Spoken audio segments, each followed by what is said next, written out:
Hi everybody, it's Terry Ryder from Hotspotting. Here's a question for everybody out there. Has anyone ever seen ABC television run an accurate, informed and balanced news segment on the real estate industry?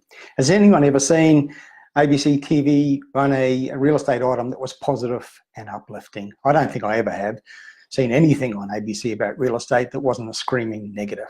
And they did it again tonight on the television news with an item on the Canberra property market. Now, the ABC is not alone here. Media loves to run sensationally negative stories, especially about the housing market. And if something positive comes along, media will ignore it or find a way to turn it into a screaming negative. And this is what the ABC television news bulletin did tonight with an item, Canberra market. Now, the facts they had in front of them were that Canberra, according to one research source, is now the leading capital city in Australia for price growth based on figures for the last quarter. And other major commentators have recently forecast that Canberra is likely to lead on price growth amongst the capital cities in the next few years.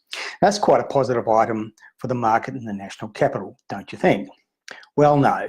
The ABC turned into a negative by digging up an obscure economist who was willing to say that, sure, maybe Canberra's rising at the moment, but will fall in the future, so watch out. Why is it going to fall, according to this obscure? Well, because Sydney has, and therefore Canberra must follow, apparently, ignoring the reality that Canberra has been doing pretty much the opposite to Sydney over most of the past 5 years. The ABC news item also claimed rather outrageously that Canberra has a big oversupply of dwellings.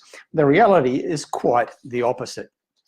Canberra has a vacancy rate of around 0.5%. It's the second lowest in the nation. Only Hobart has, by a small margin, has a lower vacancy rate than Canberra does. And as a consequence of those very low vacancy rates and the absence of oversupply, Canberra has the strongest rental growth in capital city Australia, with rents rising strongly for both houses and apartments in the last 12 months.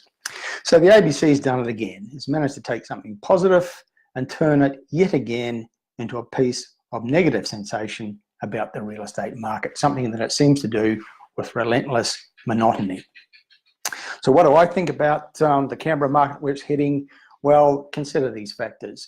The ACT economy is one of the strongest in the land. It consistently has the lowest unemployment and the highest average incomes in Australia.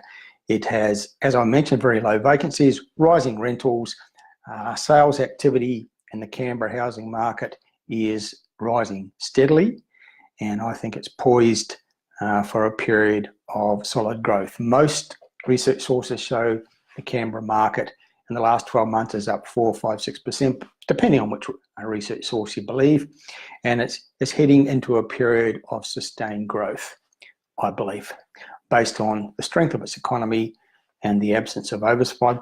Quite the opposite to what God knows how the ABC came up with a claim that there is a major oversupply of dwellings in Canberra. We consistently have the opposite because the ACT government drip feeds land supply to the market as a way of ensuring that prices and therefore government revenue is maintained at high levels, and there's never enough new product to service the demand in that market. So I don't know, the ABC, I've lost all faith in them. I don't know about you. Let me know what you think. That's it for now. Terry Ryder from hotspotting.com.au signing off. Talk to you again soon.